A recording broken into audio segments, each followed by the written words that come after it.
మీ అందరికీ శుభాభివందనాలు, దైవాశీస్సులు.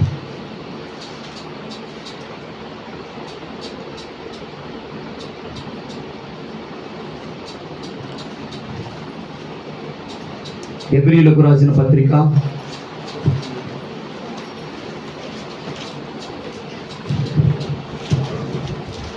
'కొత్త గ్రంథములోని హెబ్రీయులకు రాసిన పత్రిక 9వ అధ్యాయము 27-28 వచనాలు చదువుకుందాం. మనుషులు ఒక్కసారే మృతి పొందవలనని నియమింపబడెను. ఆ తరువాత తీర్పు జరుగును. అలాగుననే క్రీస్తు కూడా అనేకుల పాపములను భరించుటకు ఒక్కసారి అర్పింపబడి తన కొరకు కనిపెట్టుకొని ఉండు వారి రక్షణ నిమిత్తము పాపము లేకుండా రెండవసారి ప్రత్యక్షమగును. దేవుడు ఈ మాటలను మన వినికిడిలో ఆశీర్వదించును గాక. ఆమేన్. ఏమంటున్నాడు అంటే, ముందు మాట మనుషులందరూ ఒక్కసారే మృతి పొందవలనని నియమింపబడెను. ఆ తర్వాత తీర్పు జరుగును. మనుషులందరూ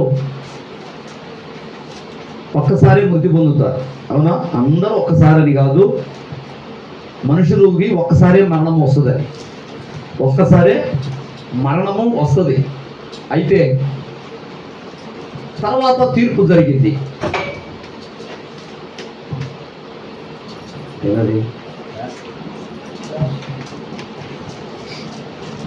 తర్వాత తీర్పు జరిగింది. మనుషులందరూ ఒక్కసారే మృతి పొందవలను అని చెప్పినట్లుగా దేవాతి దేవుడు కూడా మనిషి రూపంలోనికి వచ్చాడు కాబట్టి ఒక్కసారి మృతి పొందవలసి వచ్చింది. పొందాడు, అవునా? మృతి పొందాడు. అయితే తనను నమ్ముకున్న వారు చూడండి, అలాగనే క్రీస్తు కూడా అనేకుల పాపములను భరించుటకు ఒక్కసారి అర్పింపబడి తన కొరకు కనిపెట్టుకొని ఉండు వారి రక్షణ కొరకు, తన కొరకు కనిపెట్టుకొని ఉండు వారి రక్షణ. ఎవరెవరైతే యేసు క్రీస్తు కొరకు కనిపెట్టుకొని రక్షింపబడాలని ఎదురు చూస్తూ ఉంటారో, యేసు క్రీస్తు కోసం నిరీక్షణ కలిగి ఉంటారో, వారందరి కొరకు ఏంటంట? పాపము లేకుండా రెండవసారి ప్రత్యక్షం అవుతాడట. మొదటిసారేమో మనందరి పాపాన్ని ఆయన మీద వేసుకొని శిక్ష భరించాడు, మృతి పొందాడు కదా. ఇక రెండవసారి పాపము లేనివాడిగా రెండవసారి వస్తాడు. పాపాన్ని తన మీద వేసుకున్న యేసుక్రీస్తు పాపి అయిపోయినట్లుగా. ఎందుకంటే మన బరువులన్నీ ఆయన మీద వేసుకున్నాడు. మొయ్యలేనన్ని బరువులు, మానవులందరి పాపాలు మొయ్యలేనంత బరువు అయిన పాపం అది. ఆ పాపాన్ని ఆయన ఒక్కడే మొయ్యగలడని ఆయన మీద వేసుకున్నాడు. అందరికీ విడుదల ఇచ్చాడు. ఇప్పుడు మనందరికీ హైదరాబాద్ పోవడానికి రిజర్వేషన్ అయిపోయింది. హైదరాబాద్కి రిజర్వేషన్ చేసుకున్నాం. ఒకసారి పోదామా? హైదరాబాద్ టూరు పోదామా? హైదరాబాద్ టూరు బీచ్కి పోయిందా కదా? అట్నే ఉంటాయి మన తీర్మానాలు. చూడండి, హైదరాబాద్కి రిజర్వేషన్ చేయించుకున్నాం. ఎవరెవరైతే బస్సు ఎక్కుతారో వాళ్ళు హైదరాబాద్ పోతారు. అప్పుడెప్పుడో క్రితం రిజర్వేషన్ చేయించుకుంటే ఇప్పుడు ఎట్ట కుదిరిద్ది?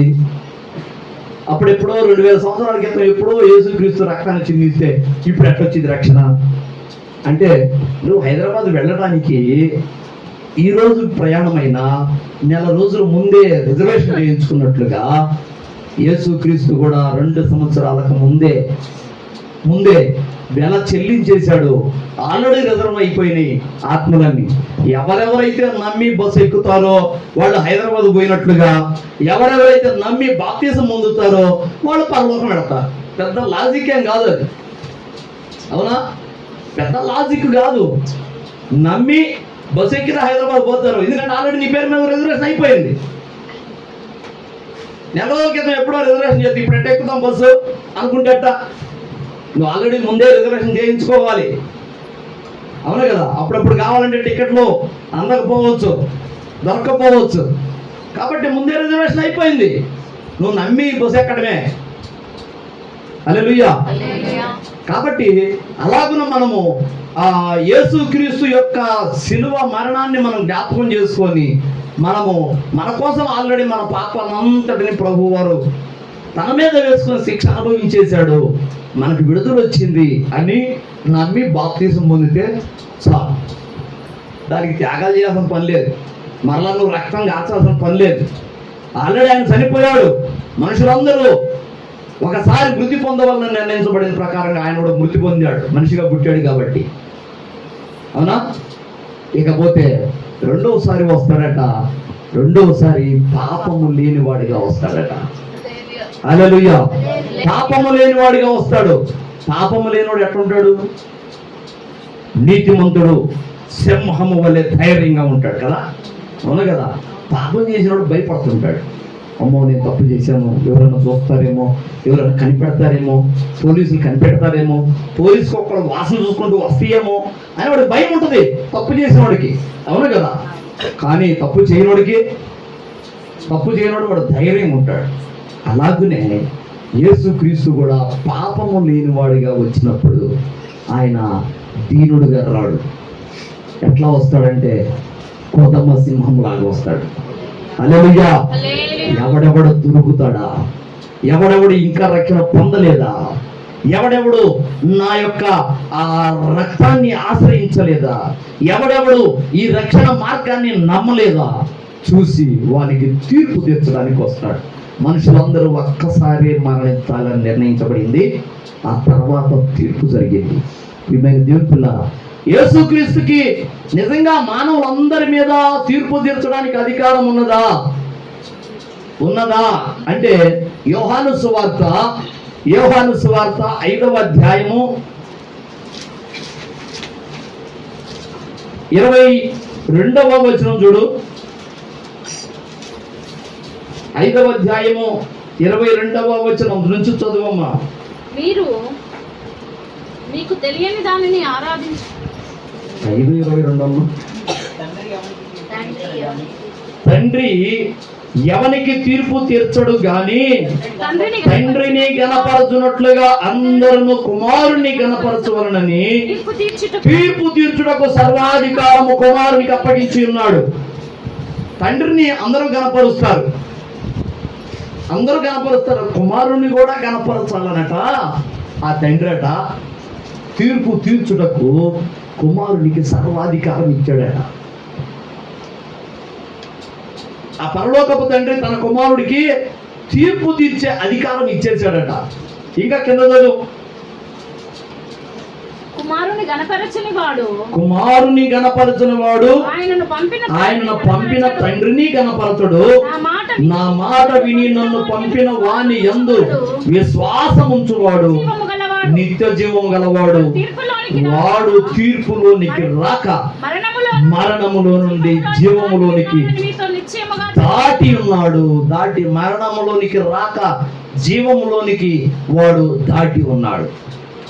వాడు తీర్పులోనికి రాడు, మరణంలో నుండి జీవంలోనికి వాడు ఏం చేస్తాడంటే దాటి వెళ్ళిపోతాడట. మరణంలో పోవాలన్నా జీవంలోనికి పోవాలన్నా ముందు తీర్పు ఉందిగా.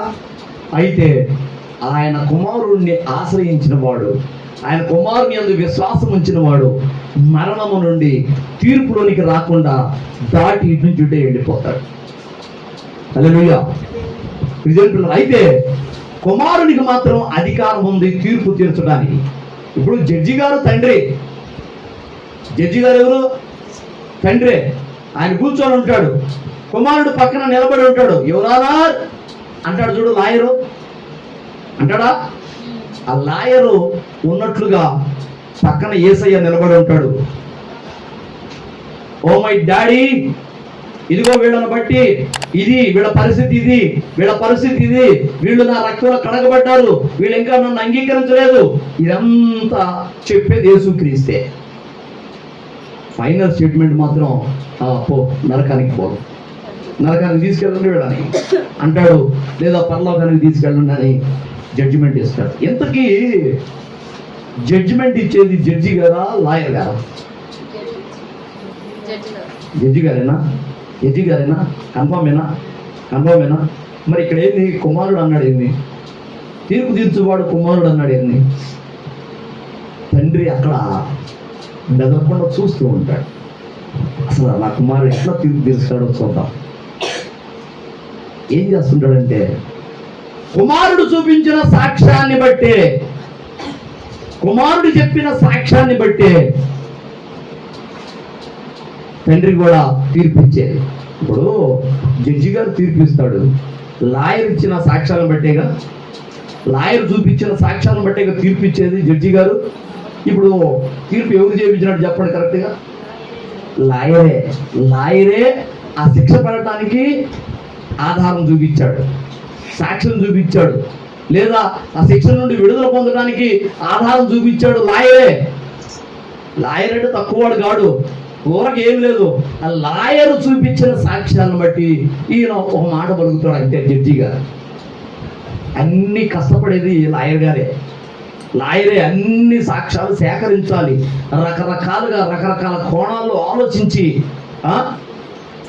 వీళ్ళని ఎలాగో రక్షించాలా, వీళ్ళు అనవసరంగా తప్పులో చిక్కుకుపోయారు, పాపంలో చిక్కుకుపోయారు, వీళ్ళని ఎలాగో రక్షించాలా, వీళ్ళ మీద ఆ భారం లేకపోయినా ఆల్రెడీ నేను వీళ్ళ చెల్లించిన ఈ సాధనుడు వీళ్ళని వదలట్లేదే, ఎలాగో వీళ్ళని రక్షించాలా అని నానా విధాలుగా ఆలోచించి రక్షించాలనే చూస్తాడు కుమారుడు. అందుకొరకు మనల గురించిన తీర్పు యేసుక్రీస్తే అన్నీ చెప్తుంటాడు, మన గురించిన సాక్ష్యం. హల్లెలూయా. ప్రకటన గ్రంథము 20వ అధ్యాయంలో, ప్రకటన గ్రంథము 20వ అధ్యాయంలో 11 నుంచి చూడు.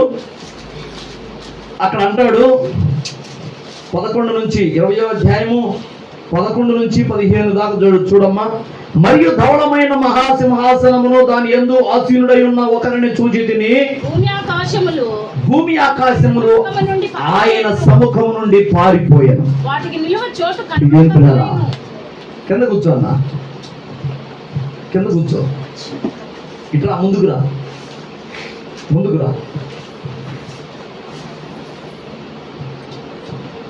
ముసలోళ్ళు, కాళ్ళు లేని వాళ్ళు, మోకాళ్ళు అమ్మని వాళ్ళు కుర్చీలో కూర్చుంటారు కానీ అంది మన కాళ్ళు ఒకటి కదా, మనం ఎందుకు కుర్చీలో కూర్చున్న కానీ నిద్ర వస్తుంటుంది.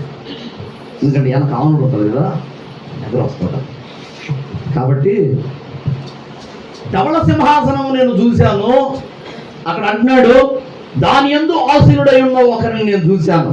అయితే భూమి ఆకాశములు ఆయన సముఖము నుండి పారిపోయినాయి అన్నాడు. ఎందుకని పారిపోయినాయి? ఎందుకు పారిపోయినాయి భూమి ఆకాశము అంటే, ఆయన ఆ సింహాసనం మీద, ధవళ సింహాసనం మీద కూర్చున్నప్పుడు మహారౌద్రుడై ఉన్నాడు, మహా ఉగ్రతను కురిపించేవాళ్ళగా ఉన్నాడు. ఆయన కళ్ళు అగ్నిని కురిపించే విధంగా ఉన్నాయి, అంత కోపాగ్నితోటి ఉన్నాడు. చూడండి కీర్తన గ్రంథము 2వ అధ్యాయము 12వ వచనం చూడండి. అక్కడ కీర్తన గ్రంథము 2వ అధ్యాయము 12వ వచనం, కుమారుణ్ణి ముద్దు పెట్టుకొనుడి, లేని ఎడలా ఆయన కోపించును, అప్పుడు మీరు త్రోవ తప్పి నశించెదరు. యోవేలు గ్రంథము 2వ అధ్యాయము 11వ వచనం చెప్పింది, ఆయన కోపమునకు తాళగలిగిన వాడేవాడు. కుమారుని కోపానికి తట్టుకోగలిగిన వాడెవడు? ఆయన కోపానికి తట్టుకునేవాడు లేడు. భూమి ఆకాశాలు కూడా ఆయన సముఖము నుండి పారిపోతాయి. ఎందుకు పోతాయి తెలుసా? వీటికేంది పాత్ర? వీటి పాత్ర ఏంది అంటే, ఇవి దేవదూతలు ఆయనకి తెలుసా. భూమి ఒక దేవదూత, ఆకాశము ఒక దూత, జలములు ఒక దూత, వాయువు దూత. యోబు గ్రంథంలో అంటాడు, జలములను వాయువులను నువ్వు దూతలుగా చేసుకుని ఉన్నావు. ఇంకా అంటాడు, భూమి ఆకాశము ఇవి దూతలు కాబట్టి ఆయన అంటాడు, ఆకాశమా ఆలకించు, భూమి చెవి యొగ్గు, నా పిల్లలకు తెలివి లేకుండా పోయింది అన్నాడు. ఏ నోరుండయా? ఆయన మాట వినడానికి చెవులుండయా కదా? ఈ విషయం ఏంటంటే మనకి నిర్జీవమైన వాటిలాగా ఉన్నాయి, కానీ ఇవి ఆయన దూతలు. అయితే ఆయనకి కోపం వచ్చినప్పుడు ఆయన సముఖం నుండి పారిపోతాయట. ఎందుకంటే ఆయన కోపానికి మనం ఎక్కడ పాత్రం అయిపోతామో అని పారిపోతాయట. ఏదేది? భూమి ఆకాశం. ఆయన ధవళ సింహాసనం మీద కూర్చున్నప్పుడు, మానవులకు తీర్పు తీర్చడానికి మహారౌద్రుడై ఉన్నప్పుడు ఆకాశాలు భూమి తప్పించుకొని పారిపోతాయట. కానీ మానవునికి మాత్రం అక్కడి నుంచి తప్పించుకొని పోయే ఛాన్స్ లేదు. అసలు ఎక్కడ పోతాడు మనిషి? దేవుని ధవళ సింహాసనం ఎదుటికి తీర్పుకు వచ్చినప్పుడు ఆ నుంచి పారిపోయే అవకాశం మాత్రం మనిషికి లేదు. మనిషి తీర్పు పొందాల్సిందే. ఆయన ఎంత కోపోగ్నుడైన, ఉగ్రుడైన, రౌద్రుడైన మనిషి అక్కడ గడగడ గడగడగడ వణుకుతూ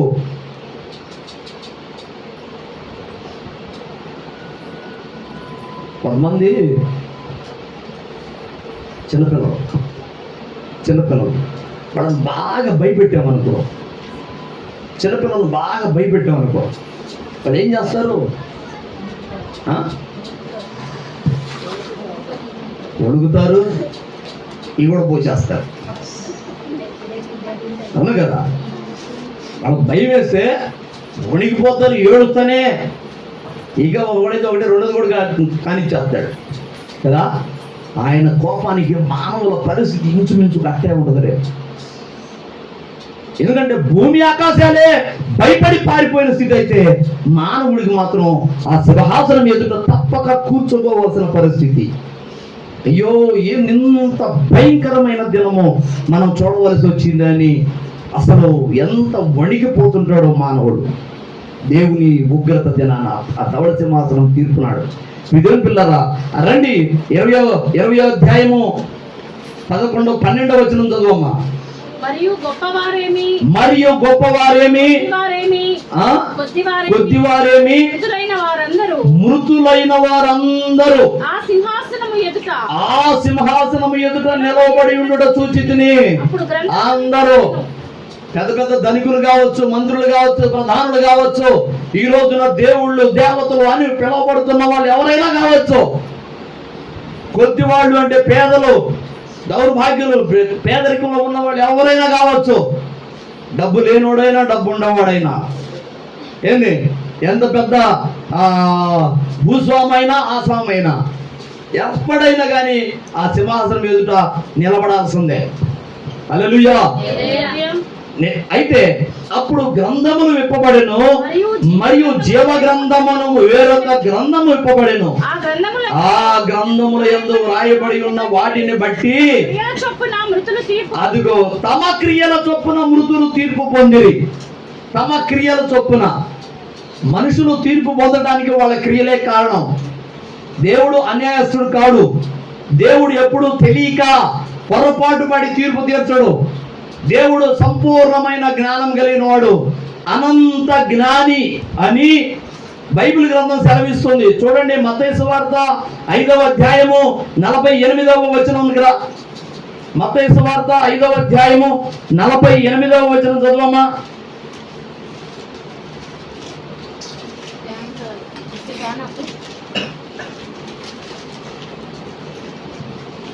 ఐదు 48.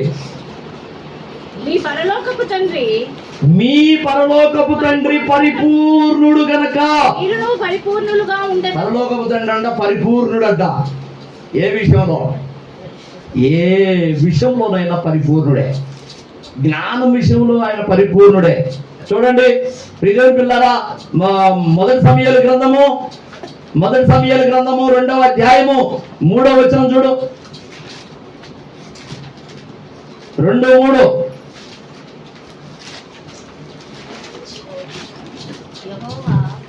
యెహోవా అనంత జ్ఞానియగు దేవుడు,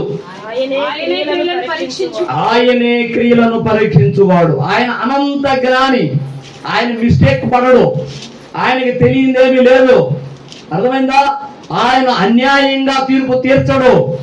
ఇంకా అపోస్తుల కార్యాలు 10వ అధ్యాయం 34వ వచనం చెప్తుంది, ఆయన పక్షపాతం లేనివాడు.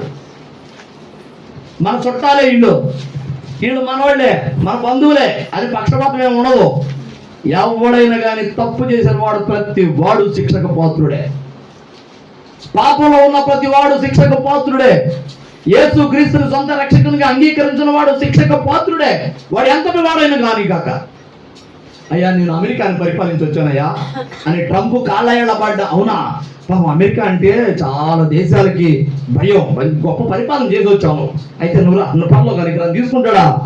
ట్రంప్ను కూడా తీసుకోడు. ఏంది ఇదేం పిల్లరా? పక్షపాతం ఉండదు ఆయనకి. పక్షపాతం లేకుండా తీర్పు తీర్చేవాడు. చూడండి ఇంకా ఇదేం పిల్లలు, ఇంకా చూడండి యోబు గ్రంథము 36వ అధ్యాయం 4వ వచనం చూడు. నా మాటలు ఏమాత్రమును అబద్ధములు కావు. నా మాటలు ఏ మాత్రమును అబద్ధములు కావు. పూర్ణ జ్ఞాని ఒకడు, పూర్ణ జ్ఞాని ఒకడు నీ ఎదుట ఉన్నాడు. పూర్ణ జ్ఞానము కలిగినవాడు నీ ఎదుట ఉన్నాడు. అనంత జ్ఞాని నీ ఎదుట ఉన్నాడు. పరిపూర్ణుడు నీ ఎదుట ఉన్నాడు. ఆయన తీర్పులు అన్యాయం ఉంటాయా? ఖచ్చితంగా మన క్రియలే మనకి తీర్పిస్తాయి. ఆయన నా క్రియలు ఆయనకేం తెలుసు అనుకుంటావా? నువ్వు చేసిన ప్రతి పాపమైనా ప్రతి మంచి క్రియ అయినా ఆయనకు మొత్తం రికార్డ్ అయ్యి ఉండే. నేను ఇంతకుముందు చెప్పాను కదా, ఆకాశం నుండి దేవుని కన్ను అనే ఒక సీసీ కెమెరా మానవులను పరిశీలిస్తూనే ఉంది, వీడియోలు తీస్తూనే ఉంది. ఆయన ఎదురుకు పోయిన తర్వాత, అబ్బాయి నీ పరిస్థితి ఇదే, నువ్వు నాకనే పోవాల్సింది అంటే, ఆగు దేవుడా, నువ్వు నాకు అన్యాయం చేసావు, నాకు అన్యాయమైన తీర్పు తీర్చావు అని అడిగే దమ్ము ఎవరికి ఉండదు. ఒకవేళ నువ్వు తెలిసి అడిగితే ఎట్లా అన్యాయమైందో ఆయన రుజువుపరచగలడు. అది ఎట్లా ఆయన తీర్పు ఎట్లా అన్యాయము కాదో ఆయన రుజువుపరచగలడు. నువ్వు తప్పుడోడవని, నువ్వు పాపివని, నువ్వు ఇంకా పాపంలోనే ఉండి వచ్చావని, యేసుక్రీస్తు సొంత రక్షకునిగా నువ్వు అంగీకరించలేదని, నువ్వు చేసిన ప్రతి క్రియను బట్టి నీకు తీర్పు ఉండదని చెప్పాను కదా. ఖచ్చితంగా నువ్వు చేసిన క్రియలన్నీ అంతమంది సభాముఖంగా ఆ పరలోకంలో వేవేల దూతలు కానీ ఈ పాపులు కానీ మొత్తం వాడు పరలోకంలో ఒక గొప్ప సమూహముగా లెక్కింప శక్యము కాని సమూహముగా ఉండగా ఒక పెద్ద స్క్రీను వేసి నీ పాపాలని ఆడ బట్టపై చేస్తాడు. నీ క్రియలన్నీ అక్కడ చూపిస్తాడు. అప్పుడు చెప్పగలవా నువ్వు అన్యాయంగా తీర్పు తీర్చావు ప్రభువా అని? ఈ వీడియోలో ఎప్పుడు తీశాడు అనుకుంటాం మనం. నువ్వు 4 గోడల మధ్యలోకి పోయి ఒక గదిలోకి పోయి తలుపులు కిటికీలు వేసుకొని నువ్వు చేసే ప్రతి పాపం కూడా ఆయన చూడగలడు. మనుషులు చూడలేదేమో, కాకపోతే మనుషులకి మర్మంగా ఉంటాయేమో, కానీ దేవునికి మర్మమైంది ఏది లేదు. దేవుని కన్ను ఆ గదిలోకి కూడా వచ్చింది. మనుషులు ఎవరు చూడట్లేదు నువ్వు చేసిన ప్రతి క్రియ, నువ్వు మాట్లాడిన ప్రతి మాట మొత్తం లెక్కింపోతున్నాయి. వీడియోలు ఆడియోలతో సహా. ఆడియో కూడా వచ్చింది ఆ వీడియోలో. మనం సీసీ కెమెరాలు పెడితే వీడియోనే కానీ ఆడియోలు రావు తెలుసా. ఇప్పుడు లేటెస్ట్గా వస్తున్నాయి, ఆడియో కూడా రికార్డ్ అవుతుంది. సీసీ కెమెరాలు పెట్టామనుకో, ఎవరు వచ్చిపోయింది ఏం చేస్తుంది అనేది మొత్తం వాడికి కనబడింది కానీ ఆడియో ఉండదు. కానీ ఇప్పుడు లేటెస్ట్గా ఆడియో కూడా వస్తుంది. దేవుని యొక్క సీసీ కెమెరా కూడా, దేవుని కన్ను కూడా అన్ని రికార్డింగ్ చేస్తుంది, వీడియో ఆడియో. నువ్వు మాట్లాడే ప్రతి మాట అది అబద్ధం కావచ్చు, బూతు మాట కావచ్చు, కొండలు చెప్పడం కావచ్చు, సరసూక్తులు కావచ్చు, అన్నీ ఆడ లెక్క ఉన్నాయి. ఆడియోనే, వీడియోనే అన్నీ ఉన్నాయి. నేను చెప్తున్నాను, నువ్వు తప్పించుకోలేవు. ఆయనను నువ్వు అన్యాయమైన తీర్పు తీర్చావని నువ్వు ఏదెత్తి చూపలేవు. ఎందుకంటే ఆయన పరిపూర్ణమైన జ్ఞానం గలవాడు, అనంత జ్ఞాని. ఆయన పరిపూర్ణుడు అన్ని విషయాల్లో. ఆయన లెక్క ఎప్పుడు తప్పిపోదు. ఆయన ఎప్పుడు కూడా వెక్కిరింపబడడు. దేవుడు ఎప్పుడు మోసపోడు, వెక్కిరింపబడడని లేఖనం చెప్తుంది. చూడండి గలతీ పత్రిక 6వ అధ్యాయము 7వ వచనం చూడు. 6వ అధ్యాయము 7వ వచనం. మోసపోకుడి, మోసపోవద్దు మీరు. వెక్కిరింపబడడు. దేవుడు ఎప్పుడు వెక్కిరింపబడడం లేదు. దేవుడు ఎప్పుడు వెక్కిరింపబడడు. నువ్వేం అబద్ధం తీర్పు తీర్చావా అని అనిపించుకున్నట్టుగా ఉండడు. ఆయన తీర్పులు న్యాయమైనవి. హల్లెలూయా, న్యాయమైనవి. ప్రకటన గ్రంథం 16వ అధ్యాయము 4 నుంచి 7 దాకా చూడు. అక్కడ అంటాడు 16వ అధ్యాయము 4 నుంచి 3వ దూత తన పాత్రను నదులలో జలధారలలోనూ కుమ్మరింపగా అవి రక్తమాయను. అప్పుడు వర్తమాన భూత కాలములో ఉండు పవిత్రుడా, పరిశుద్ధుల రక్తమును ప్రవక్తల రక్తమును వారు కాల్చినందుకు తీర్పు తీర్చి వారికి రక్తము త్రాగనిచ్చితివి. చూడండి, పరిశుద్ధుల రక్తాన్ని కార్చిన వాళ్ళు, ప్రవక్తల రక్తాన్ని కార్చిన వాళ్ళు, అంటే వాళ్ళని హింసించి కొట్టి చంపిన వాళ్ళు, వాళ్ళనట రక్తం తాపిస్తున్నాడట. ఎవరెవరైతే క్రైస్తవులను, దైవజనులను, నిజమైన విశ్వాసులను, యేసు క్రీస్తుని ప్రకటిస్తున్నాడని, ప్రార్థన చేస్తున్నాడని, యేసు క్రీస్తుని గురించి సాక్ష్యం ఇస్తున్నాడని ఎవరెవరైతే రక్తం వచ్చేటట్టు కొట్టి చంపుతున్నారో, ఎవడైతే చంపాడో వాడినట ఆ రక్తము తాపిస్తాడట రేపు. చూడండి అంటున్నాడు, దీనికి వారు పాత్రులే.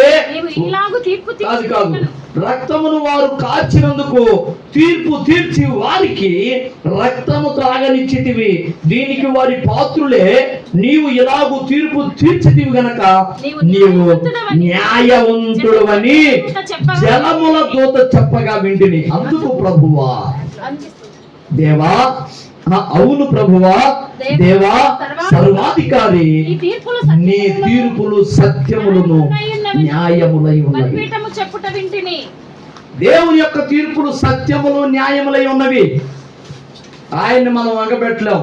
ఎట్టి పరిస్థితుల్లో కూడా ఆయన నోటి నుంచి ఒక మాట వచ్చి ఇట్ట అనే మిస్టేక్ అసలు ఉండదు. నోట నుండి మాట వచ్చిందంటే అది 100కి 200% అవునైతేనే ఆయన నోటి నుంచి మాట వచ్చింది, ఏ తీర్పు అయినా వచ్చింది. హల్లెలూయా. మనుషులైతే అరే వాళ్ళు అటు చెప్పారని నేను ఇట్లా అనుకున్నాను, నేను తేడా పడ్డాను, అవునా అది అట్లా జరగలేదా, ఓ అయితే సారీ అంటారు. ముందు ఒక విధంగా అనుకొని నిజం తెలిసిన తర్వాత సారీ అంటారు. వాళ్ళు చెప్పిన దాన్ని బట్టి అనుకున్నా నీ గురించి అనుకుంటా అంటారు. కానీ దేవుడు ఎప్పుడు కూడా అట్లాంటి పొరపాటు పడడు. ఆయన తీర్పులు ఎలా ఉంటాయి? సత్యములను న్యాయములై ఉన్నవి. హల్లెలూయా. దేవుని పిల్లరా, రోమీలకు రాసిన పత్రికలో, రోమా పత్రికలో, రోమీలకు రాసిన పత్రిక 2వ అధ్యాయము 5వ వచనంలో రక్షణ లేని వాళ్ళకి, అనగా అవిశ్వాసులకు రక్షణ లేని వాళ్ళకి 2వ అధ్యాయము 5వ వచనం చూడు. ఇక్కడ ఏ తీర్పు తీరుస్తున్నాడో, నీ కాఠిన్యమును బట్టి మార్పు పొందని నీ హృదయమును అనుసరించి ఉగ్రత దినమందు అనగా దేవుని న్యాయమైన తీర్పు బయలుపరచబడు దినమందు అదిగో నీకు నీవే ఉగ్రత సమకూర్చుకొనుచున్నావు. దేవుడు తీర్పు తీర్చే రోజుకి నీ మీదకి తీర్పు వచ్చింది అంటే ఆయన ఏదో జడ్జి కాబట్టి తీర్పు తీర్చాడు అని కాదు. నీ క్రియలు తప్పుడుగా లేకపోతే, నీ క్రియలు తప్పుడు క్రియలు కాకపోతే ఆ రోజున నువ్వు అసలు ఆ తీర్పులో ఉండవు. నువ్వు ఇందా చదువుకున్నావు కదా, తీర్పులో నుండి జీవములోనికి, మరణములోనికి, జీవములోనికి దాటి ఉన్నాడు. తీర్పులోనికి రాక దాటి ఉన్నాడట కదా. పిల్లరా, మనము మన క్రియలు కనుక పరిశుద్ధంగా ఉంటే అసలు తీర్పులోనికి పోవాల్సిన పరిస్థితే ఉండదు. అదేంటి పాస్టర్ గారు, మరి మానవులుగా మనము ఈ ఆదాము దేహంలో నివసిస్తున్నాం కదా, ఆదాము నుండి వచ్చిన ఈ దేహంలో నివసిస్తున్నాం కదా. మరి పౌలంతటి వాడే చెప్పాడు కదా, ఈ దేహంలో ఉన్నంత వరకు నేను దేవునికి దూరస్తుడినే అని చెప్పాడు కదా. అంటే పౌలే అన్నాడు కదా, నేను ఏది చేయాలనుకున్నానో దాన్ని చేయలేకపోతున్నాను, ఏది చేయకూడదు అనుకుంటున్నానో దాన్నే చేసేటట్టుగా నా శరీరం ప్రోత్సహింపబడుతుంది, నా మనసు లాగుతుంది అన్నాడు పౌలు కదా కొరింథీ పత్రికలో. విద్యార్థులారా, అలాగున ఇది నా శరీర నియమమే కానీ నేను కాదు అన్నాడు. నేను కాదు అంటే నేను అనే వ్యక్తి ఎవరు? నేను అనే వ్యక్తి ఎవరు? మీరు వింటున్నా? నా లాజిక్ మీరు అర్థం చేసుకోండి. నేను చేయకూడదు అనుకున్నది చేసేటట్లుగా ప్రేరేపింపబడుతున్నా, చెయ్యాల్సిందేమో చేయలేకపోతున్నా. ఇది నా శరీర నియమమే కానీ నేను కాదు అన్నాడు పౌలు. ఒక మాటతో తేల్చి పడేశాడు. నేను కాదు అనేవాడు ఎవరు మరి? ఆత్మ కదా. ఆత్మ చెప్తున్నాడు, నేనైతే నేను అది చేయాలనుకోను, కానీ ఆ శరీరం ఉందే, అది ఆ మనసు ఉందే, ఆ శరీరంలో ఉండే మనసు ఉందే, అది లాగుతుంటుంది. అది ఆ శరీరం నియమమే కానీ నేను కాదు అని ఆత్మ చెబుతున్నాడు, మనిషిలో ఉన్న ఆత్మ. మనము కూడా ప్రతి క్షణంలో మన మీదకి సాతాను దాడి వస్తానే ఉంటుంది. ప్రతిరోజు మన మీద సాతాను దాడి జరుగుతూనే ఉంటుంది. మనం పోరాటం చేస్తూనే ఉంటాం. ఏం పోరాటం? కనబడకుండా ఉన్న సాతాను మీద పోరాటం. వాడు కనబడుతున్న మనలను చూస్తూ, వాడికి మనం కనపడతాము, మనకేమో వాడు కనపడ్డావు. వాడు కనపడాడు కానీ వాడు బాణాలు వేస్తుంటాడు. మనకి పాపం అంటుకోవాలని పాపపు బాణాలు వాడు వేస్తుంటాడు.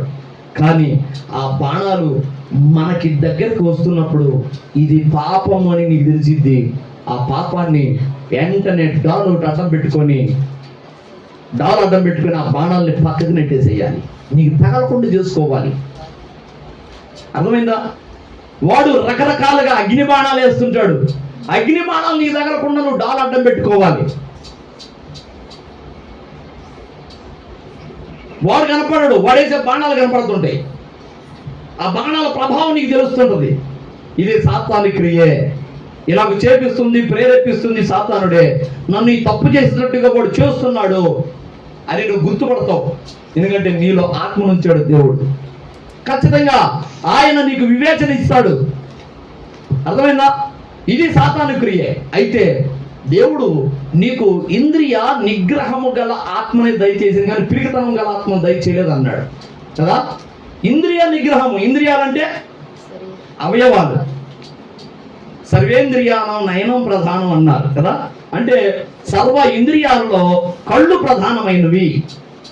కళ్ళు లేకపోతే ఇంక అంతగా అంధకారమే కదా. అవును కదా, ఏదున్నా లేకపోయినా కళ్ళు లేకపోతే అంధకారమే. అందుకని అన్నారు సర్వేంద్రియానం నయనం ప్రధానం, కళ్ళు ప్రధానమైనవి అని. ఇంద్రియాలు అంటే అవయవాలు, అన్ని అవయవాల కళ్ళు ప్రధానమైనవి. సర్వే అంటే ఇక్కడ దేవుడు ఏమంటున్నాడు అంటే ఇంద్రియ నిగ్రహము గల ఆత్మనే ఇచ్చాను కానీ, అంటే మీ అవయవాలు నిగ్రహించుకునే ఆత్మను నీకు ఇచ్చాడు కానీ పిరికితనము గల ఆత్మను నీకు ఇయ్యలేదు అన్నాడు. మరి ఆ నిగ్రహ శక్తి నీకుందా? సాతానుడు బాణాలు వేస్తుంటాడు. ఈ పాపం నీ ముందుకు తీసుకొచ్చి ఇదిగో పాపం చేయి అని యేసేపు ముందుకి పోతీఫరో భార్య వచ్చినట్లుగా నీ ముందుకు ఒక పాపం వస్తుంది. అది చిన్నది కావచ్చు, పెద్దది కావచ్చు, అబద్ధం కావచ్చు, దొంగతనం కావచ్చు, అది వ్యభిచారం కావచ్చు, నరహత్య కావచ్చు, ఏదైనా కావచ్చు. అది చిన్న బాణమే కానీ పెద్ద బాణమే కానీ వాడు మొట్టమొదటి ముందు చిన్నయ్య వదులుతాడు. ఎందుకంటే నువ్వు మోసపోవాలని. ఆ చిన్నదేగా ఏముందేడా అనుకొని నువ్వు చెయ్యాలని. ఇదే పిల్లలా, ఆ పాపపు బాణాలు నీ మీదకు వదిలినప్పుడు నీవు వాటిని తిప్పికొట్టే విధంగా కనుక ఉంటే, వాటిని నిగ్రహించుకొని నువ్వు ఆ పాపానికి నువ్వు ప్రలోభపడకుండా, ఆశపడకుండా నువ్వు నిగ్రహించుకునే శక్తిని నీకు ఇచ్చాడట దేవుడు. పిరికితనంగా ఆత్మని ఇయ్యలేదు. అమ్మో ఇది చెయ్యకపోతే నాకేమైద్దో. యేసేపు అలాగ అనుకున్నాడా? ఓ అబ్బా, మా యజమానురాలు నాతో పాపం చేయమని అంటుంది, నేను చెయ్యకపోతే ఇక నేను జైలు పాలవుతానేమో. ఈ పాప ఆమెతో నేను వ్యభిచారం చేయకపోతే, తప్పు చేయకపోతే నేను చెరసాల పాలైపోతానేమో, ఇక నేను లైఫ్ లాంగ్ చెరసాలలోనే ఉండాలేమో. ఎందుకు వచ్చిన బాధ? ఆమెతో తప్పు చేస్తే అయిపోద్ది అని చేశాడా? పిరికితనం చూపలా. అవసరమైతే సావనైనా చేస్తా, చెరసాలేంది, సావైన సస్తా కానీ నేను ఆ తప్పు మాత్రం చేయను అన్నాడు యోసేపు ఐగుప్తులో కదా. అలాగున ఇంద్రియ నిగ్రహము కలిగి మనము ధైర్యంగా ఉండాలి. అలాంటి ఆత్మను మనకు దయచేసి ఉన్నాడు ఆల్రెడీ దేవుడు. మనము నిగ్రహించుకోవాలి. అలా కాకుండా మనం ప్రతిదానికి ప్రలోభపడ్డామంటే ఖచ్చితంగా తీర్పులోనికి పోవాల్సిందే. ముందు వాడు చిన్న బాణాలే వేస్తాడు, చిన్న చిన్నయే. మనం అనుకుంటాం అయ్యా ఉందిలే చిన్న పాపమే, ఇది చిన్న పాపమేనని మిన్నకుంటిని, కొంచెం అగ్ని కాల్చెను అడవి అంతయు, చిన్న పాపమేనని మిన్నకుంటిని, కొంచెం అగ్ని కాల్చెను అడవి అంతయు, పాపము పరిపక్వమాయెను, విడుదల నీయవా ఈ ఘోర పాపికి, పాపము పరిపక్వమాయెను, విడుదల నీయవా ఈ ఘోర పాపికి, అనువంత పాపమైన నన్ను నీ వంటి పరిశుద్ధత నా ప్రభువా నాకీయవా, నాకీయవా, నాకీయవా. హల్లెలూయా. అణువంత పాపమైన నన్ను వంటని పరిశుద్ధత నాకు దయచేయి. నిజంగా శ్రేష్ఠ భక్తులే ఇట్లాంటి సూక్ష్మ విషయాలను కూడా అడగగలరు. మనమేమో పెద్ద పెద్ద పాపాలు కూడా చేసి ప్రభువా తేడా పడ్డానయ్యా అని ఏడుస్తుంటాం.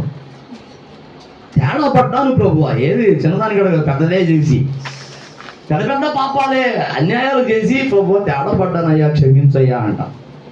కానీ శ్రేష్ఠ భక్తులు అణువంత పాపమైన నన్ను అంటకుండా చేయ్యా అని అడుగుతారు. హల్లెలూయా. ఎందుకంటే సాతానుడు ముందు చిన్న చిన్న పాపాలే మన ముందుకు చొప్పిస్తాడు. అవి మనం స్వీకరించినప్పుడు, ఆ పాపం మనం అంగీకరించినప్పుడు ఆ చిన్న పాపమే ఇక పెద్ద పాపం లోపలికి రావడానికి ఆధారమైంది. మనం సంపూర్ణంగా పాపులమైపోవడానికి ఆధారమైంది. హల్లెలూయా. ప్రియమైన పిల్లరా, అందుకొరకే మనము ఇంద్రియ నిగ్రహము గల ఆత్మను కలిగి ఉన్నాము. ఇంద్రియ నిగ్రహము గల ఆత్మను కలిగి ఉన్నాము, ప్లస్ ధైర్యము గల ఆత్మను కలిగి ఉన్నాం. అక్కడ అంటాడు ప్రియమైన చూడండి, ఇది ఇందాక రోమీయులకు రాసిన పత్రిక 2వ అధ్యాయము 6వ వచనం చూడు, 6 నుంచి, ఆయన ప్రతి వారికి వారి వారి క్రియల చొప్పున ప్రతిఫలం ఇచ్చును కదా. ప్రతి వారికి వారి వారి క్రియల చొప్పున అన్నాడు. క్రియలు వాళ్ళు ఏం పనులు చేస్తున్నారు, ఏం మాట్లాడుతున్నారు, ఎలాగ దూషిస్తున్నారు, ఎలాగ అవమానపరుస్తున్నారు, తెలిసి తెలియక ఎలాగ నిందలు వేస్తున్నారు, ఏ ఆలోచన వద్దా? ఇది నిజమేనా కాదా? వాడు చెప్పారు ఓకే, అది నిజమో కాదు మనకెందుకు? ఇప్పుడు యేసన్న గారి మీద చాలా వదంతులు వచ్చినాయి. ఒక పెళ్లి కాకుండా ప్రతిష్ఠించుకొని ఉన్నాడుగా, పెళ్లి కాకుండా ప్రతిష్ఠించుకొని ఉన్నాడు యేసన్న గారు. ఆయన మీద ఎన్ని వదంతులో ఎట్లా అసలు ఆయన చుట్టూ ఎప్పుడు ఆడవాళ్ళే ఉంటారు. అసలు యేసన్న గారు అంత వ్యభిచారం అనుకున్నా ఇట్లాంటి పుకార్లు ఎన్ని వచ్చినాయో. అయితే శ్రేష్ఠ భక్తులైన వాళ్ళకి ఇట్లాంటి మాటలు వచ్చినప్పుడు లేదా, ఇట్లాంటి మాటలు వాళ్ళ దగ్గరికి వచ్చినప్పుడు లేదా, మామూలు జనం అయితేనేమో అవునా అవునా యేసన్న గారు అంటే ఏమనుకున్నాను నేను, ఆయన ఇట్లాంటోడా అని మనం కూడా మాట కలిపేస్తాం, దూషిస్తాం. నేను ఆయన మామూలుడు కాదు అయితే అంటాం. కానీ శ్రేష్ఠ భక్తులు ఏమంటారు తెలుసా? నిజం ఎరిగిన వాళ్ళు ఏమంటారు తెలుసా? అయ్యా ఆయన సంగతి నాకు ఎందుకయ్యా, ఆయన ఎట్లాంటి వాడు నాకు ఎందుకు, దేవుడేమో ఆయన గురించి నన్ను లెక్క అడుగుతాడా, నన్ను అడగడగా, ముందు నా పాపాలు నేను చూసుకోవడం సరిపోతున్నాయి, ఇంకా ఆయన పాపాలు లెక్క నాకు ఎందుకయ్యా, ఆయన గురించి నాకు చెప్పమాక అంటాడు. తెలిసినోడైతే అదే మాట అంటాడు, వాళ్ళ పాపాలు ఏళ్ళ పాపాలు నాకెందుకు, నాకు ఎందుకు చెప్తున్నావు, నా పాపాలు నేను కడుక్కోవడానికి సరిపోతుంది, నేనేమో అంత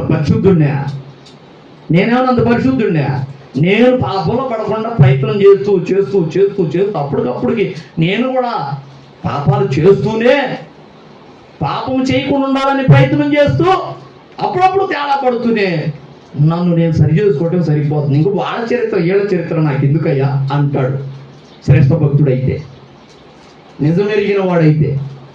నిజం తెలియనోడు అల్పుడైతేనేమో అవునా ఆయన ఎట్నా ఈమెట్నా నేను ఏదో అనుకున్నానే, వాళ్ళు ఏదో గొప్పోడు అనుకున్నానే నేను, అందరికీ అయితే ఇట్లాంటి మాటలు మాట్లాడతారు. అంటే ఆ పాపంలో ఒకడొచ్చి పాపాన్ని అంటిస్తే ఆ పాపాన్ని వీళ్ళు పూసుకొని పులుకుంటారు.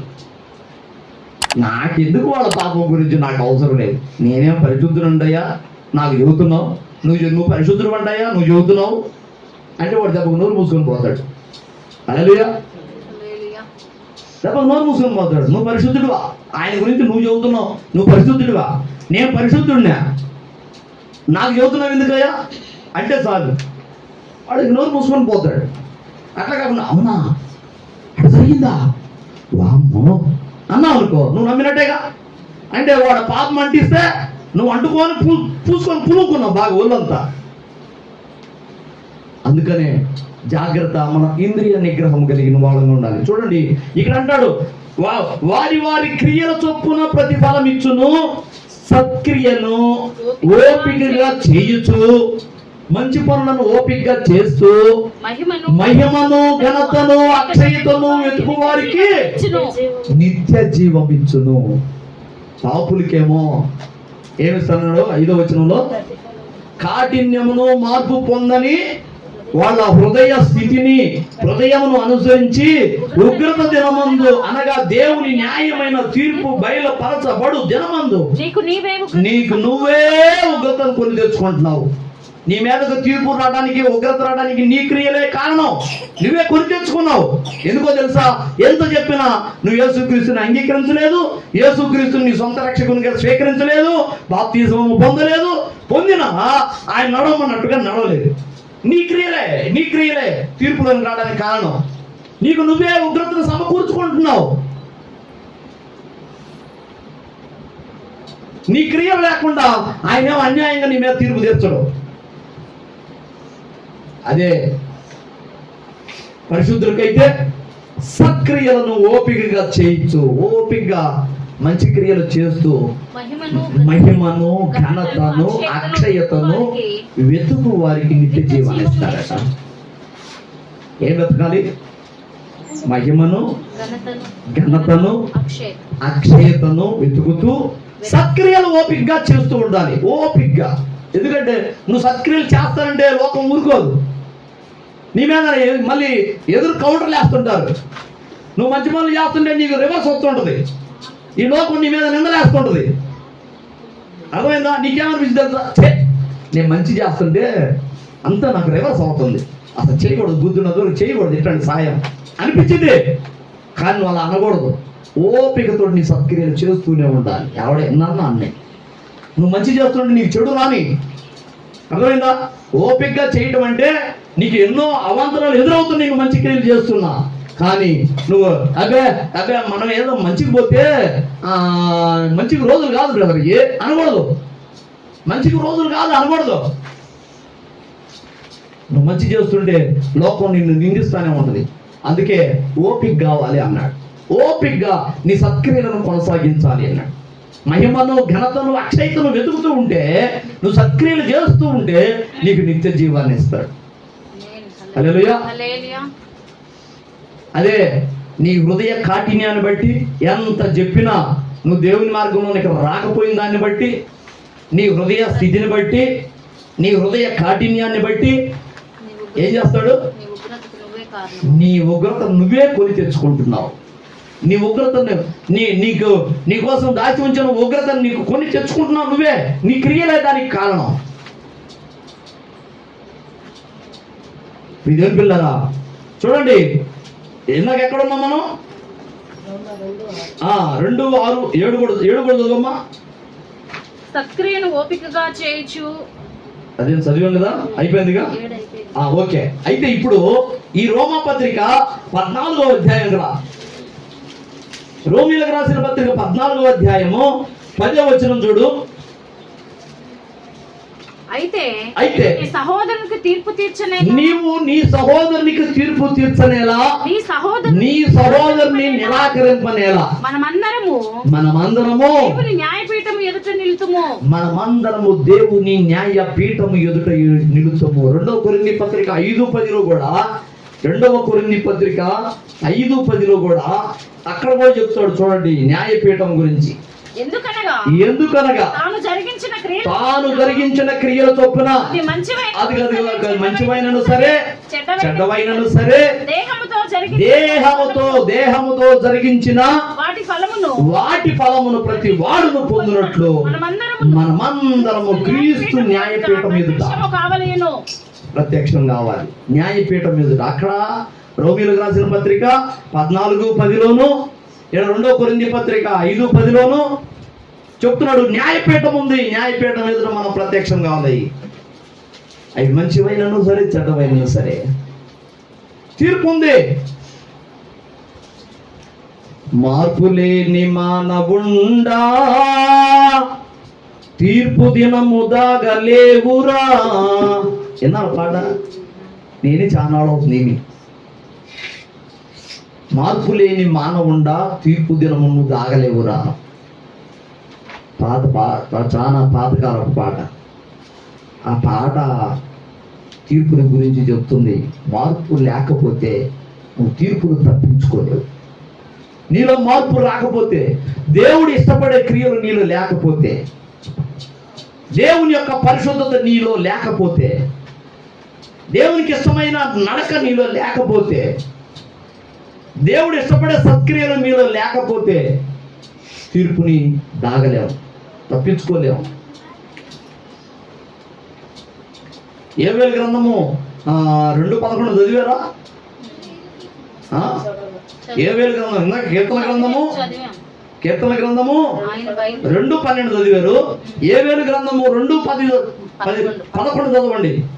అక్కడ ఆయన ఉగ్రతకు తాళగలిగిన వాడెవడు? తట్టుకోలేము మనం, తట్టుకోలేము. భూమి ఆకాశాలే ఆయన కందేరు చేస్తాడని చెప్పి పారిపోతుంటే, ఇంట్లో తండ్రి ఒకరిని కొట్టడానికి బెత్తం తీసుకున్నాడు అనుకో, 2వ వాడు పారిపోయినట్టు. ఓయబ్బా మా డాడీ కోపం వచ్చింది, ఇప్పుడు మా ఓడిని కొడుతున్నాడు, ఇప్పుడు నన్ను కూడా కొడతాడేమో అని కూడా పత్తా లేకుండా ముందు తప్పించుకొని పోయినట్టుగా మానవుల మీదకి దేవుని ఉగ్రత వచ్చే రోజున భూమి ఆకాశాలు పారిపోతాయట. భూమి ఆకాశాలే పారిపోయినంటే ఎంత ఉగ్రత అది కదా. దేవదూతలే పారిపోతున్నారంటే ఎంత ఉగ్రత. కానీ నీకేమో పారిపోయే అవకాశం ఉండదు. నీ చుట్టూ అగాధం ఉంటుంది. ఆ తీర్పు తీర్చే ఆ ప్రదేశం చుట్టూ అగాధం ఉంటుంది. నువ్వు దాటుకొని పోలేవు, ఎడకు పోలేవు తప్పించుకొని. ఆ తీర్పులో లేకుండా పోలేవు. ఒకటే మార్గం, తీర్పును తప్పించుకోవాలంటే ఒకటే మార్గం, పరిశుద్ధత కలిగి ఉండు, దేవుడు చెప్పినట్టుగా ఉండు, దేవునికి ఇష్టమైన తీరుగా నడుచుకో. నీలో సత్క్రియలు కనబడని బైబిల్ని అనుసరించు, బైబిల్ని చదువు, బైబిల్ని ఫాలో అవ్వు. నువ్వు ఆ తీర్పులోనికి పోకుండా మరణంలో నుండి జీవంలోనికి దాటి వస్తావు. వాస్తవానికి తీర్పు ద్వారా మరణానికో జీవానికో రావాలి. అర్థమైందా? ఇప్పుడు వైట్ షేప్లో ఉంటుంది, ఇక్కడ తీర్పు ఉంటుంది. ఏంది? తీర్పుకుండా మరణానికి కానీ తీర్పుకుండా జీవానికి కానీ పోవాలి. కానీ ఈ తీర్పులోనికి పోకుండా నువ్వు మరణం నుండి జీవానికి ఇంతే దాటి వచ్చేటట్లుగా ఒక గొప్ప అవకాశం ఇచ్చాడు నీకు. అలాగూ గనక చేస్తే నువ్వు తప్పకుండా అసలు తీర్పును చూడాల్సిన పని లేదు. ఇంకా నువ్వు ఎంజాయ్ చేస్తుంటావు. దేవుని సింహాసనం వెనక నుండి ఇదంతా చూస్తూ ఉంటావు మెదలకుండా. ఇదిగో వాళ్ళకి నేను చెప్పా ఆ రోజు, ఇదిగో వీటికి నేను కూడా చెప్పా, అయ్యా యేసయ్యకి ఇష్టమైన తీరుగా నడవండి అయ్యా, యేసయ్యను నమ్ముకోండి అయ్యా, పాపాన్ని విడవండి అయ్యా, పరిశుద్ధత కలిగి ఉండండి అయ్యా, సత్క్రియలు చేయండి అయ్యా. ఎందుకు ఇట్లాంటి దుర్మార్గ క్రియలు చేస్తున్నారు, ఎందుకు ఇట్లా మాట్లాడుతున్నారు అని నేను కూడా చెప్పా. వాడి వెనల ఇప్పుడు కర్మ అనుభవిస్తున్నారు అని దేవుని సింహాసనానికి వెనక పక్క ఉండి దేవుని పక్షంగా ఉండి మనం అదంతా చూస్తుంటాం. హల్లెలూయా. హల్లెలూయా. సినిమాలో జడ్జి గారిని చూపించేటప్పుడు జడ్జి గారు వెనక నుంచి కెమెరా చూపిస్తుంటాడు. జడ్జి గారు వెనక నుంచి చూపిస్తుంటాడు కెమెరా. జడ్జి గారు ఇటు పక్కన కనపడుతుంటాడు, ఆయన రాసే పుస్తకం కనపడుతుంటది, ముందు కోర్టు అంతా కనపడుతుంటది కదా. ఆ విధంగా కెమెరా జడ్జి గారు వెనక ఉన్నట్లుగా నువ్వు కూడా ఆ సింహాసనం వెనక పక్క ఉంటావు. తీర్పులోకి పోకుండా మరణం నుండి జీవంలోనికి దాటి వస్తావు. ఇదే పిల్లరా, నేను చెప్తున్నా, తీర్పు ఒకటి ఉండదని భయపడండి. ఎప్పటికప్పుడు ప్రతి క్షణం మిమ్మల్ని మీరు పరిశీలన చేసుకోండి. ప్రతి క్షణం మిమ్మల్ని మీరు పరిశీలన చేసుకుంటూ ఉండాలి. ఆదివారం వచ్చారు, సోమవారం పెడుతున్నారు, ఆదివారం బయటకు వెళ్ళిపోతున్నారు, మరలా వస్తే సోమవారం వస్తారా? ఆదివారం వస్తారా? ఆదివారం వచ్చేసరికి 6 రోజులు లోకంలో ఉన్నారు. 6 రోజుల్లో సోమవారమే పోరాటం జరిగింది. నీకు సాధారణ వదిలిపెడతారు ఇంటికి పోగానే. ఈడ బాగా ఆత్మపూర్ణలో నిండిపోయావని వాడు వదిలిపెడతాడా? నీలో ఉన్న ఆత్మతోటి వాడు పోరాటం చేస్తాడు.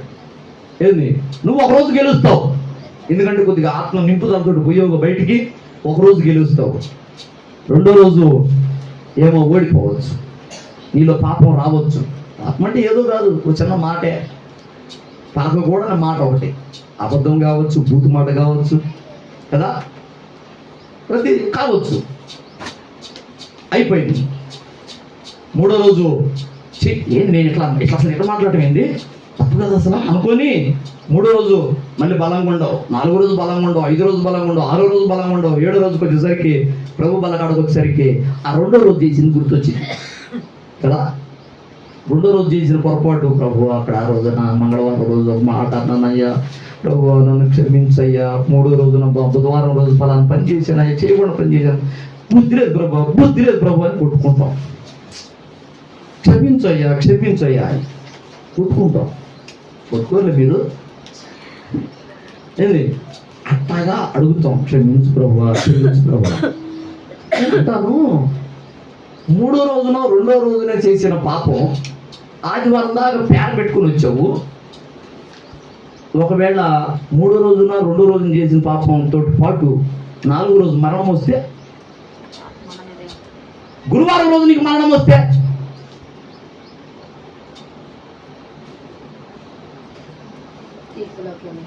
వెళ్ళిపోతావుగా, తీర్పులోకి వెళ్ళిపోతావుగా.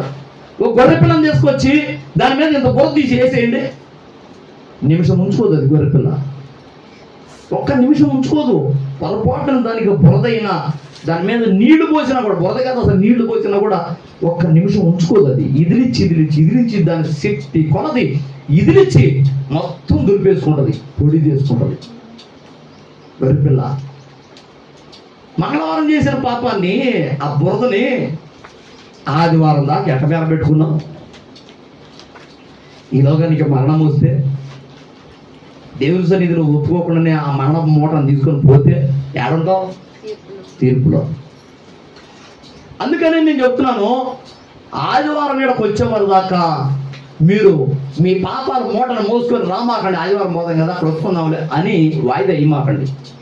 గొర్రెపిల్ల వెంటనే ఎట్లాగైతే తన మీద పడిన చిన్న బురదని ఇదిలించుకుంటుందో, ఒక్క నిమిషం కూడా ఉంచుకోకుండా ఎట్లాగైతే ఇదిలించుకుంటుందో, అలాగున మీరు ఎప్పుడు ఏ చిన్న దోషం వచ్చినా వెంటనే గదిలేకపో, ప్రభు అయ్యిందయ్యా నేను ఇట్లా చేడపడ్డాను, ప్రభు క్షమించయ్యా అనుకోకుండా క్షణికావేశంలో వాళ్ళు ఏదో చెప్పారు, వీళ్ళేదో చెప్పారు, వాళ్ళు ఏదో రెచ్చగొట్టారు, వీళ్ళేదో అన్నారు, నేను ఆవేశపడ్డానయ్యా, ప్రభు క్షమించయ్యా అని వెంటనే దేవుని గదిలో, నీ ప్రార్థన గదిలోని పోయి మోకాళ్ళేసి ఒక మాట, ప్రభు క్షమించయ్యా, తేడాపడ్డానయ్యా, బుద్ధిహీనంగా ఆలోచన లేకుండా గబక్కన పలికేశాను ప్రభు అని అడిగేసేయి, అప్పుడే క్షమిస్తాడు.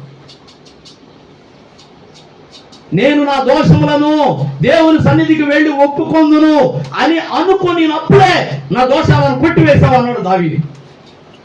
అసలు చూడు, నీకు ఆ ఆలోచన రావాలి అసలు ముందు. ఏది, నేను పొరపాటు పడ్డాను, నేను తేడా పడ్డాను, దాన్ని దేవుని సన్నిధికి వెళ్ళి కడిగేసుకోవాలి. దేవుని సన్నిధి అంటే మందిరమే కాదు, నీ ప్రార్థన గది కూడా దేవుని సన్నిధి. అర్థమైందా? అయితే ప్రార్థనా గదికి దేవుని మందిరానికి తేడా తర్వాత చెప్తా. ప్రార్థనా గదిలో నువ్వు మోకాళ్ళు వేస్తే దేవుడు నీ దగ్గరికి వస్తాడు, ఓకే, నీ పాపాలను క్షమిస్తాడు. దేవుని నీ దగ్గరికి రప్పించుకోగల కాకుండా దేవుని దగ్గరికి నువ్వు వస్తే దేవుడు సంతోషిస్తాడు. అర్థమవుతుందా? దేవుని నీ ప్రార్థన గదికి రప్పించుకుంటున్నావు, ఓకే, ఆయన నివాసం ఉండే మందిరానికి నువ్వే వచ్చావనుకో, అసలు నువ్వే వచ్చావనుకో. ఇప్పుడు ఇది ఎక్కడ ఉంటుందంటే ధనవంతుడు ఏమంటాడు తెలుసా? మా అమ్మాయి బడికి పట్టుకుంది, అవసరమైతే బడే మా ఇంటికి వచ్చింది అంటాడు. అది గర్వం మాట కదా, గర్వం మాటనా? ధనవంతుడు ఒక మంచి బంగ్లాలో ఉండేవాడు, మా అమ్మాయి అందరిలాగా ఆ స్కూళ్ళకు పట్టుకుంది, అవసరమైతే టీచర్ల మా ఇంటికి వచ్చి చెప్పిపోతారు అంటాడు. అట్లా కాకుండా పిల్లలే స్కూలుకి పోతే ఎంత విధేయంగా ఉంటుంది, అవునా? అలాగునే దేవుడు నువ్వు మోకరిస్తే నీ ప్రార్థన గదికి వస్తాడు కాదంట్లా. దేవుణ్ణి నీ దగ్గరికి రప్పించుకోవటం కాకుండా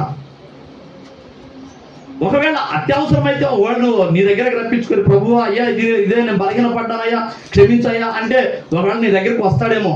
కానీ నీవు దేవుని మందిరానికి వస్తే నువ్వు దేవుని దగ్గరకు వచ్చావు.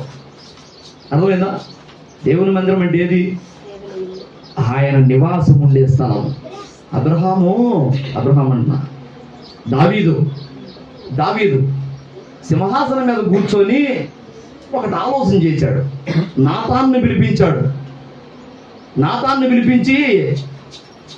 ప్రవక్త గారు అన్నారండి, ఏమయ్యా దావీదు, మంచిగా సింహాసనం మీద కూర్చున్నాక ఏంటంత ఇంత అర్జెంటుగా నన్ను పిలిపించావంటే, ఏం లేదండి, గొర్రెల దొడ్డిలో గొర్రెలు రాసుకుంటున్నాం, నన్ను దేవుడు ఈ సింహాసనం మీద కూర్చోబెట్టాడు. బాగానే ఉంది, హ్యాపీ, ఫుల్ హ్యాపీ, సంతోషం. దేవునికి కృతజ్ఞత స్తోత్రాలు చెల్లిస్తున్నాను. నేను ఆయన చేసిన మేలుని ఎప్పుడు మర్చిపోను. కాకపోతే ఒకటి బాధ ఉందండి. ఏదైనా బాధ? నేనేమో దేవదారు మ్రానుతోటి కట్టబడిన రాజనగర్లో ఉంటున్నాను, బంగారం సింహాసనం మీద కూర్చొని ఉంటున్నాను, నా దేవుని మందసమేమో గుడారంలోనే ఉన్నది అన్నాడు. నా దేవుని మందసం గుడారంలోనే ఉంటుంది, నేనేమో రాజనగర్లో కూర్చున్నాను.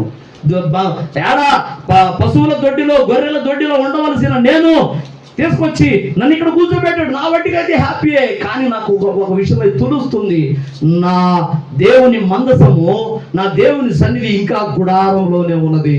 నేను నా దేవుని కోసం మందిరం కట్టించాలనుకుంటున్నాను అన్నాడు నాతానుతోటి. అబ్బా, అక్కడ దేవుడు సంతోషించాడు కదా. దేవుడు అంటాడు, దావీదు, నేను ఐగుప్తు నుండి విడిపించిన ఇశ్రాయేలీయులలో ఎన్నడైనను ఎప్పుడైనను నాకు ఒక మందిరము కట్టించలేదని నేను అంటినా అన్నాడు. నేను అన్నానా? నేను అడిగానా? అడగలా. అట్లాగే నా గురించి ఎవడు పట్టించుకోవాలా? నేను గుడారంలోనే నా మందసము గుడారంలోనే నివాసం ఉంటుందని ఎవడో పట్టించుకోవాలా, నేను అడగల.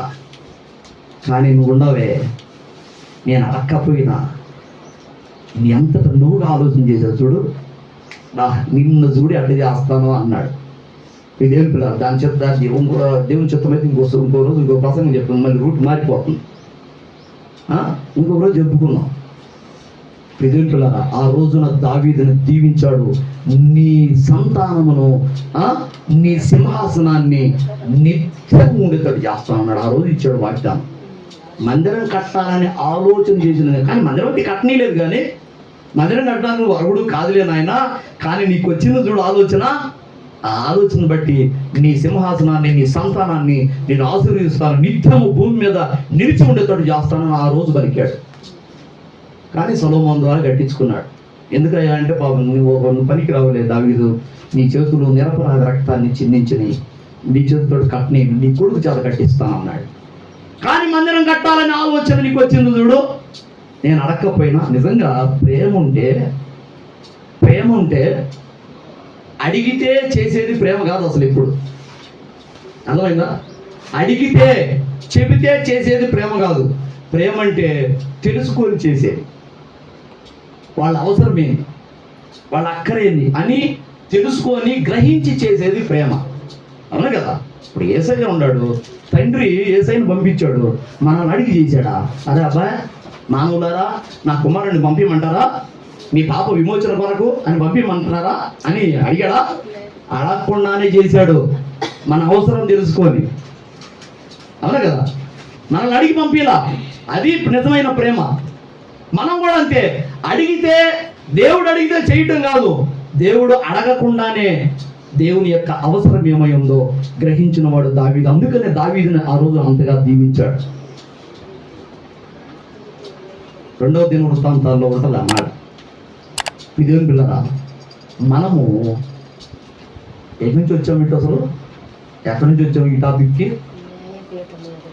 న్యాయపీఠం ఎదుట దేహముతో జరిగించిన ప్రతిదీ అక్కడ తీర్పులోనికి వస్తుంది. హల్లెలూయా.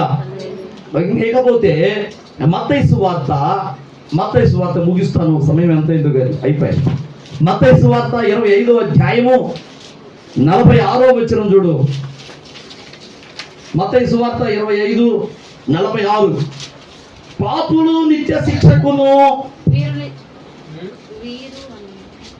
చదువు, వీరు నిత్య శిక్షకును, వీరు నిత్య శిక్షకును, నీతిమంతులు నిత్య జీవమునకును పోవుదురు. మరి ఇందాక నేను అన్నది కరెక్టేనా? పాపులు నిత్య శిక్షకును అన్నానా? నువ్వేమో వీరు అన్నావు. వీరంటే ఎవరు అనుకోవాలా? తర్వాత తెలిసింది నీతిమంతులు నిత్య జీవమునకును అన్నాడు. పాపులమైతే మనము పాపం చేస్తూ ఉంటే ఎక్కడికి వెళ్తాం? నిత్య శిక్షకు వెళతాము. నీతిమంతులమైతే, యేసు రక్తంలో కడగబడి ఎప్పటికప్పుడు మనం నీతిమంతులమైతే మనము నిత్య జీవానికి వెళతాం. హల్లెలూయా. దేవుని పిల్లరా, భూమి మీద జీవించిన ప్రతి ఒక్కరు తీర్పు కొరకు దేవుని ఎదుటకు వెళ్ళవలసిందే అనేది గుర్తుపెట్టుకోండి. తీర్పు తప్పదు. భూమి మీద ఇవాళ దేవతలు, దేవుళ్ళు, అనబడిన వాళ్ళు, కోకొల్లలు ఉన్న వాళ్ళు కూడా వస్తారు దేవుని ఎదుటికి. భూమి ఆకాశాలు పారిపోతాయి అంటే ఇవి కూడా దేవదూతలే, దేవుని దూతలే. భూమి ఆకాశాలు, సూర్యుడు, చంద్రుడు కూడా దేవుని దూతలే. ఏంది? అగ్నిలో భాగం సూర్యుడు. పంచభూతాల్లో ఆకాశము, భూమి, జలములు, వాయువులు, అగ్ని, ఈ 5 పంచభూతాలు. ఈ పంచభూతాల్లో ఒకటి అగ్ని కదా, సూర్యుడు కదా. సూర్యుడు కూడా ఆయన సముఖం నుండి పారిపోయే దినం ఉంది, అదే తీర్పునాడు. అది ప్రకటన గ్రంథం ఇంకోసారి చెప్తాడు. సూర్యుడు కూడా పారిపోతాడు, నక్షత్రాలు పారిపోతాయి, భూమి ఆకాశాలు పారిపోతాయి. ఆయన అంత రౌద్రుడవుతాడు, అంత కోపాగ్నితో ఉంటాడు.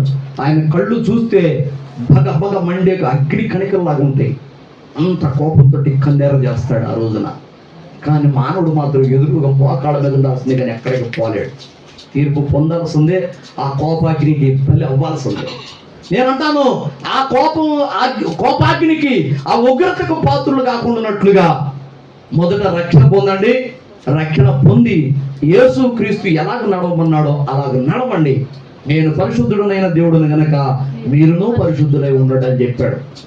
లేవియ గండము 10వ అధ్యాయము 9వ అధ్యాయము 10వ వచనం కదా. నేను పరిశుద్ధుడైన దేవుడును, నేను సింహాన్నే, మీరు కూడా నా పిల్లలు కనుక మీరు కూడా సింహం పిల్లలాగానే ఉండాలి. కుక్క పిల్లలాగా, పిల్లి పిల్లలాగా ఉండకూడదు. ఎట్లా ఉండాలి? సింహం పిల్లలాగా ఉండాలి, పరిశుద్ధంగా ఉండాలి. దేవుడు కోరుకునేది అదే. పాపానికి చోటు ఇవ్వద్దు, అపవాదికి చోటు ఇవ్వద్దు. వాడు మిమ్మల్ని మసిపూసి మారడిగా చేస్తాడు, నల్లని చేస్తాడు, చీకటి మనుషుల్లాగా చేసేస్తాడు. మసిబుద్ధి ఏముంది నల్లగాక? మా చింటూ అనేవాడు చిన్నప్పుడు, నలుపును చూపించి ఇది చీకటి కలర్ అనేవాడు. దీన్ని చూపించి ఇదేం కలర్ అంటే చీకటి కలర్. తెలుపును చూపించి ఇదేం కలర్ అంటే ఇది పాల్ కలర్ అంటే వైట్ బ్లాక్ అనేది రాక చీకటి కలరు, పాలు కలరు అనే చీకటి లాగా అయిపోతాం. మసి పూసుకుంటే, పాపం అంటితే చీకటి సంబంధం అయిపోతాం.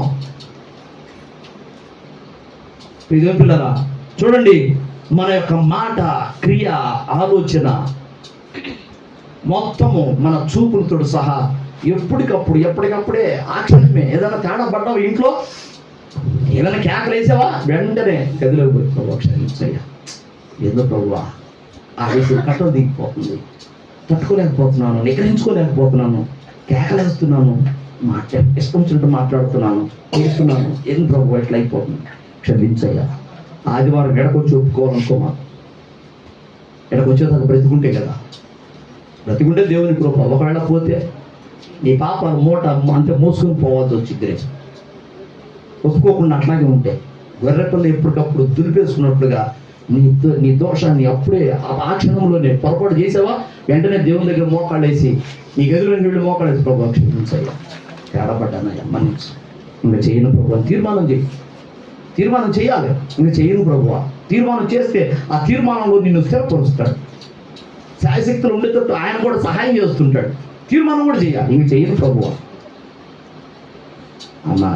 ఆ వ్యభిచారంలో పట్టబడిన స్త్రీకి అదే చెప్పింది, ఇంకెన్నడూ ఆ పాపం చేయకు. ఇప్పుడు చేసావు, వాడు శిక్షించలేదుగా, నాకు శిక్షించే హక్కున్నా నేను శిక్షించను. ఎందుకంటే నేను తీర్పు తీర్చడానికి రాలేదు, నేను కొట్టడానికో రాయేసి కొట్టి చంపడానికో నేను రాలేదు, నేను క్షమించడానికే వచ్చా. క్షమిస్తున్నాకు, కానీ ఇంకెప్పుడు ఇట్లాంటి పొరపాటు చేయి మాకు అన్నాడు. మనం కూడా ఆ తీర్మానం చేస్తే మన తీర్మానంలో మనం ఉండేటట్లుగా దేవుడు మనకు బలమిస్తాడు, మనల్ని స్థిరపరుస్తాడు. మనం అలాగే ఉండగా నిగ్రహించుకోవాలి, తీర్మానం కూడా చేయాలి. ఒప్పుకోవడమే కాదు, ఇంకెన్నడూ చేయకుండా ఉండేటట్టుగా నన్ను బలపరచయ్యా, ఇక నేను చెయ్యను ప్రభు అని తీర్మానం చేయాలి. హల్లెలూయా. దేవుడు ఈ మాటలను మన వినికిడిలో ఆశీర్వదించును గాక. ఆమేన్, ఆమేన్, ఆమేన్. తలలో ఉంచండి, ప్రార్థన చేద్దాం. మనమందరము తీర్పులోనికి పోవలసిన దినం ఉంది. అయితే ఆ తీర్పును తప్పించుకునే విధంగా మనం ఉండాలి. తీర్పును తప్పించుకునే విధంగా మనం ఉండాలి. మన ప్రవర్తన ఉండాలి, మన క్రియలు ఉండాలి. మన క్రియలను బట్టి మనకు తీర్పు ఉన్నది. ఆ క్రియలే మనకి తీర్పులోనికి వెళ్ళడానికి ఆధారం అవుతాయి. కాబట్టి ఆ క్రియలు దేవుని తీర్పులోనికి పోకుండానే ఇక్కడే నిన్ను నువ్వే కడిగేసుకో. ప్రభువా, నా దోషాలని కడిగయ్యా, నీ రక్తం ఇక్కడ నా మీద ప్రోక్షించయ్యా అని అడుగు. అప్పుడు నువ్వు తీర్పులోనికి పోవు. అద్భుతంగా మరణం నుండి జంపు చేస్తావు, జీవంలోనికి దాటిపోతావు. దేవుడు అట్టి కృప మనందరికీ దయచేయును గాక. ఆమేన్. స్తోత్రము తండ్రి, మహాపరిశుద్ధుడా, నీకు వందనాలు, స్తోత్రాలు. సర్వాధికారి, తీర్పు తీర్చుటకు అధికారం ఉన్నవాడా, అయా న్యాయమైన తీర్పులు తీర్చువాడా, నీకు స్తోత్రాలు. ప్రభువా, నీ ఎదుట మేము తీర్పులోనికి రాకుండానట్లుగా మమ్మల్ని బలపరచు.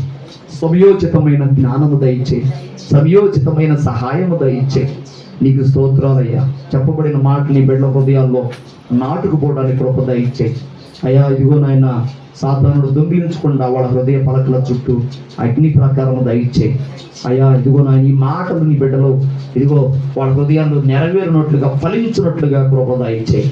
ఆ మాటలు ఎన్నడూ మరిచిపోకుండా ఆ మాటలను సద్వినియోగం చేసుకొనొచ్చు ఒక మెళుకువ కలిగిన వారుగా, ఇదిగో నాయన, ఒకవేళ ప్రాణము ఇప్పుడే పోవచ్చు, ఇంకాసేపటికి పోవచ్చు, ఇంకొక రోజుకే పోవచ్చు, కానీ ఆ ప్రాణము పోయే వచ్చేప్పటికల్లా మా మీద ఏ దోషము లేకుండా ఉన్నట్లుగా మేము ఎప్పటికప్పుడు ఒకవేళ మేము బలహీనపడిన ప్రతిసారి అయ్యా, నీ ఎదుటి యథార్థంగా ఒప్పుకొని క్షమించబడటానికి కృప దయచేయి. నీకే వందనాలు, స్తోత్రాలు. నీ మాటల చొప్పున నీ బిడ్డలు నడుచుకోవడానికి కృప అనుగ్రహించి ఆ గొప్ప తీర్పులో నుండి ప్రభువా వాళ్ళు తప్పించుకోవడానికి కృప దయచేయి. నీ కృపలో అందరినీ జ్ఞాపకం చేసి మాకు అందరికీ నిత్య జీవాన్ని దయచేయమని, నిత్య జీవానికి పాత్రులుగా మమ్మల్ని చేయమని నీకే స్తుతులు స్తోత్రాలు చెల్లిస్తూ, ఇదిగో రక్షణ లేని వాడు కూడా అయ్యా, ఇదిగో నీ తీర్పు దినం ఒకటి ఎదుర్కోవాల్సి ఉందని, ఇదిగోనైనా ఆ తీర్పు దినమున వారి క్రియలను బట్టే వాళ్ళు ఉగ్రతను కొని తెచ్చుకుంటారని నీ లేఖనం రోమిలకు పత్రిక చెప్తుండగా, ప్రభువా, ఇదిగోనైనా వాళ్ళు కూడా ఇంకా రక్షణ పొందటానికి అయా కృప అనుగ్రహించండి. మారు మనసు పొంది ఆ గొప్ప ఉగ్రతల నుండి తప్పింపబడటానికి కృప దయచే. నీకే వందనాలు, స్తోత్రాలు. కూడి వచ్చిన బిడ్డలందరినీ నిండారుగా దీవించు. వాళ్ళ సమస్య నుండి విడుదల దయచేయి. అనారోగ్యంలో ఉన్న వారికి స్వస్థత, లేమిలో ఉన్న వారికి సమృద్ధి, అయా మానసికంగా కుంగిపోతున్న వారికి వాళ్ళ మనసులను బలపరచండి, సహాయం చేయమని. ఏ అవసరంలో ఏ అక్కర్లో ఉన్న యేసుక్రీస్తు నామములో వాళ్ళ అవసరాల అక్కర్లన్నీ తీర్చబడునుగా కానీ ప్రార్థన చేస్తున్నాం. కృప దయచేయమని యేసు నామములో అడిగి వేడుచున్నాం తండ్రి. ఆమేన్ ఆమేన్. మన తండ్రి అయిన దేవుని ప్రేమ, ఆయన ప్రియకుమారుడును మన రక్షకుడునైన యేసయ్య శాశ్వతమైన నిత్య కృప, పరిశుద్ధాత్మ దేవుని అన్యోన్యమైన సహవాసం, సహాయం, ఆదరణ, అభిషేకం మనకును సకల పరిశుద్ధులకును సదాకాలం తోడుగా ఉండి నడిపించును గాక. ఆమేన్ ఆమేన్ ఆమేన్. అందరికీ వందనాలు. దేవునికి స్తోత్రం.